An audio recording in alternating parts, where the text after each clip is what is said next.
अस्सलाम वालेकुम वरहमतुल्लाहि वबरकातुह। दोस्तों, जिन लोगों से अल्लाह नाराज़ होता है उन लोगों में एक निशानी ज़रूर होती है। प्यारे अजीज़ों, चलिए जानते हैं कि वो निशानी क्या है। वो ये कि उनके दिल से नेकी का एहसास ख़त्म होने लगता है। गुनाह करते हैं लेकिन दिल कभी पिघलता नहीं, आँख कभी नम नहीं होती और ज़मीर उनको जगाता ही नहीं। दोस्तों, इंसान जब गुनाह करे और उसका दिल फिर भी बेचैन रहे तो समझ लो अल्लाह अभी भी उससे मोहब्बत करता है, क्योंकि बेचैनी ईमान की जिंदा निशानी है। लेकिन जब बंदा गुनाह करे और दिल बिल्कुल सख्त हो जाए तो ये सबसे बड़ी सज़ा होती है। उनकी एक और निशानी ये होती है, वो गुनाह को छोटा समझते हैं, हर बात पर मजाक बनाते हैं, इबादत उन्हें बोझ लगती है, हिदायत उनके दिल को छू नहीं पाती, दुनिया उन्हें प्यारी लगती है और आखिरत भूल जाते हैं। वो कहते हैं सब कर रहे हैं मैं भी कर रहा हूँ, इसमें बड़ी बात क्या है। यहीं से तबाही शुरू होती है। याद रखो, अल्लाह की नाराज़गी हमेशा बिजली बनकर नहीं गिरती, कभी कभी वो दिल की सख्ती बनकर आती है।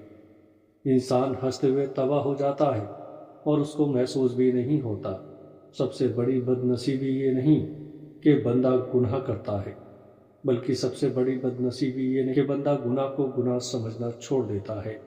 अगर तुम चाहते हो कि अल्लाह राज़ी हो जाए तो ये एक काम करो, अपने दिल को जिंदा रखो, अपनी गलती को गलती समझो, रात को सिर्फ इतना कहकर सोया करो, या अल्लाह मैं कमज़ोर हूँ, मुझसे गलती होती है, मुझे माफ़ कर दे।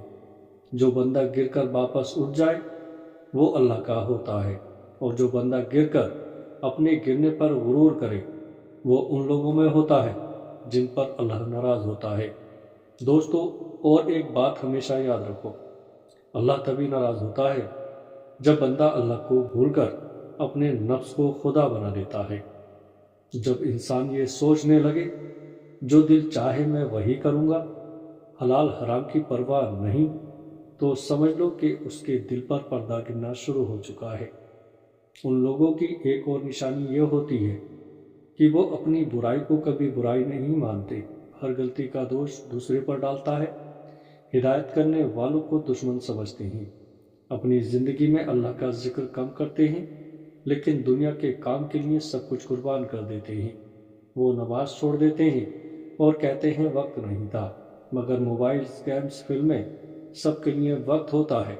याद रखो, जिस दिन बंदा इबादत के लिए वक्त निकालेगा बिना सुकून महसूस करने लगे, वो दिन खतरे का होता है। सच्ची बात यह है, अल्लाह उन लोगों से नाराज़ होता है। दोस्तों, जो लोगों का दिल तोड़ते हैं, कमज़ोर का हक खा लेते हैं, माँ बाप की बात नहीं मानते और अपनी ज़ुबान से लोगों के दिल जख्मी करते रहते हैं। कभी सोचा है शायद हमारी ज़िंदगी में बरकत इसलिए कम हो गई है क्योंकि हमने किसी का दिल दुखाया, किसी का हक मारा, या किसी की चुपचाप निकली हुई बद्दुआ ले ली। लेकिन अभी देर नहीं हुई, अल्लाह नाराज़ होता है मगर बंदों को छोड़ नहीं देता। एक आंसू, एक सजदा और सच्ची तौबा पूरी किस्मत बदल सकती है। बस दिल से कह दो, या अल्लाह मैं वापस आ गया हूँ, मुझे अपना बना ले, मुझसे नाराज़ मत रहना। क्योंकि असली ज़िंदगी वो नहीं जो दुनिया वालों के साथ गुजरती है, असली ज़िंदगी वो है जो अल्लाह की रज़ा में गुजरती है। जो बंदा अल्लाह को राज़ी कर लेता है उसके लिए दुनिया भी आसान, कब्र भी रोशन और आखिरत में भी कामयाब हो जाता है। और सुनो, इंसान की ज़िंदगी में दो आवाज़ें होती हैं, एक नफ्स की जो खींच कर गुनाह की तरफ ले जाती है, और एक ज़मीर की जो चुप करके कहता है ये ठीक नहीं है। दोस्तों, जिन लोगों पर अल्लाह नाराज़ होता है वो धीरे धीरे अपनी ज़मीर की आवाज़ को ही मार देते हैं। फिर उनके लिए झूठ नॉर्मल हो जाता है, हराम नॉर्मल हो जाता है, बुरा सलूक करने वाली आदतें सामान्य हो जाती हैं। उनके चेहरे पर मुस्कुराहट होती है मगर अंदर से चैन छीन लिया जाता है।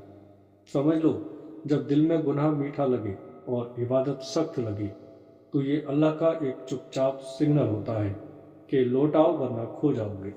दोस्तों, अल्लाह चाहता है कि बंदा टूटकर ना भागे बल्कि टूटकर वापस आ जाए। इसलिए मुश्किल भी देता है, तकलीफ भी देता है, ताकि बंदा सजदे में गिर जाए और कहे بس یا اللہ اب تیرے سوا کچھ نہیں چاہیے۔ جن سے اللہ ناراض ہوتا ہے ان کا دل دنیا سے بھر نہیں پاتا، چاہے ان کے پاس سب کچھ کیوں نہ آ جائے۔ لیکن جن پر اللہ راضی ہو جائے ان کا دل چھوٹی سی چیز پر بھی سکون پا لیتا ہے۔ یہ بھی نشانی ہے۔ ناراضگی کی نشانی، سخت دل اور رضامندی کی نشانی، سکون بھرا دل۔ زندگی کا اصلی سکون نہ پیسے میں ہے، نہ لوگوں کی تعریف میں، اصلی سکون صرف ایک لائن میں ہے، اللہ مجھ سے راضی ہے، آج رات بس اتنا سا کام کر لوں۔ تنہا بیٹھ کر سوچو، میں اللہ کو خوش کر رہا ہوں یا ناراض؟ میں لوگوں کو سکون دے رہا ہوں یا درد؟ میرے کام مجھے جنت کے قریب لے جا رہے ہیں یا دور؟ اگر جواب درد دے، گھبرانا مت، یہی زندہ دل کی نشانی ہے۔ دوستو، بس ایک آنسو، ایک سجدہ، توبہ اور قسمت بدل جاتی ہے۔ اب آخری بات سن لو، زندگی بہت چھوٹی ہے، نہ جانے کب سانس رک جائے، نہ جانے کب نماز جنازہ پڑھی جائے۔ اس دن نہ موبائل کام آئے گا، نہ بینک بیلنس، نہ لوگوں کی تعریف، بس 3 چیزیں پوچھی جائیں گی: زندگی کہاں لگی، جوانی کہاں خرچ کی، مال کہاں سے کمایا اور کہاں لگایا۔ اس وقت سب سے دردناک بات یہ ہوگی کہ انسان کہے گا، کاش میں واپس دنیا میں چلا جاؤں تاکہ تھوڑی سی نیک زندگی گزاروں۔ دوستو، مگر صرف ایک جواب ملے گا، اب واپس نہیں جانا۔ اس لیے ابھی یہی وقت، اسی لمحے میں سوچ لو، تم ان لوگوں میں رہنا چاہتے ہو جن پر اللہ ناراض ہوتا ہے، یا ان لوگوں میں جن پر اللہ رحمت برساتا ہے؟ اگر تمہارے دل نے دھیرے سے کہا میں اللہ کو راضی کرنا چاہتا ہوں، تو سمجھ لو یہی سب سے بڑی نشانی ہے کہ اللہ تم سے ابھی بھی محبت کرتا ہے۔ دوستو، بس چھوٹا سا قدم اٹھاؤ، نماز کو دھیرے دھیرے زندگی میں واپس لاؤ، کسی کا دل مت توڑو، ماں باپ کا احترام کرو، گناہ کو چھوٹا نہ سمجھو، اور روز کہتے رہو یا اللہ مجھے معاف کر دے، مجھے سیدھا راستہ دکھا دے۔ یاد رکھو، اللہ ان لوگوں سے ناراض ہوتا ہے جو گناہ پر غرو کرتے ہیں، اور اللہ ان لوگوں کو معاف کر دیتا ہے جو رونے لگتے ہیں اور کہتے ہیں یا اللہ مجھے اپنا بنا لے۔ آخر میں بس اتنا کہوں گا، جس دن تمہارا دل یہ محسوس کرنے لگے کہ اللہ کی ناراضگی سے زیادہ خوفناک چیز کوئی نہیں، سمجھ لو کہ تمہاری زندگی بدلنے والی ہے۔ اللہ ہم سب کو ہدایت دے، ہمارے دل کو زندہ رکھے، ہمارے گناہوں کو معاف کرے۔ السلام علیکم ورحمۃ اللہ وبرکاتہ۔